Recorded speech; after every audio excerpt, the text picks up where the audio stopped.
সন্তানের শরীরে দুইটি লক্ষণ দেখলে বুঝবেন সে বদনজরে আক্রান্ত হয়ে গেছে। বদনজর হচ্ছে খুবই ভয়ঙ্কর।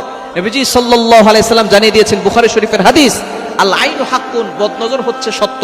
অনেকে বদনজরকে বিশ্বাস করতে চায় না। নবীজি সাল্লাল্লাহু আলাইহি সাল্লাম নিজে জানিয়ে দিয়েছেন এবং নবী সাল্লাল্লাহু আলাইহি সাল্লাম আরো বলে দিয়েছেন, বদনজর এতটা ভয়ঙ্কর জিনিস, একটা সুস্থ উটকে অসুস্থ করে রান্নার পাতিল পর্যন্ত নিয়ে যায় এবং একজন সুস্থ মানুষকে অসুস্থ করে কবর পর্যন্ত নিয়ে যায়। এজন্য এই বদনজর থেকে আমাদেরকে বাঁচতে হবে। আপনার সন্তানের ভিতরে যদি দুইটি লক্ষণ দেখেন, মনে করবেন আপনার সন্তানের উপরে কেউ বদনজর দিয়েছে। অনেক সময় আমরা সন্তানকে খালি গায়ে রাখি, অনেক সময় মানুষকে দেখাতে নিয়ে যাই, সুন্দর সুন্দর পোশাক পরিয়ে ফেসবুকে ছবি দেই, ছবিতে কিন্তু বদনজর লাগতে পারে। আপনি সবকিছু নিয়ে শো অফ করতে যাবেন না। যাদেরকে বেশি ভালোবাসেন তাদেরকে শো অফ করতে যাবেন না। হাজবেন্ডের ছবি আপনি ফেসবুকে দিচ্ছেন, স্ত্রীর ছবি ফেসবুকে দিচ্ছেন, সন্তানের ছবি ফেসবুকে দিচ্ছেন, কন্যা সন্তানের ছবি ফেসবুকে দিচ্ছেন।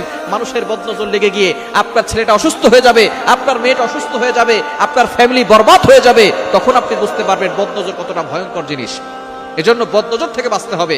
যদি আপনার সন্তানের শরীরে দুইটি লক্ষণ দেখেন, বুঝবেন তার শরীরে বদনজর লেগে আছে। এক নাম্বার হচ্ছে, আপনি আপনার সন্তানকে খাওয়াচ্ছেন, সে খাবার খাচ্ছে, তারপরও সে শুকিয়ে যাচ্ছে, দিন দিন চেহারা নষ্ট হয়ে যাচ্ছে, দিন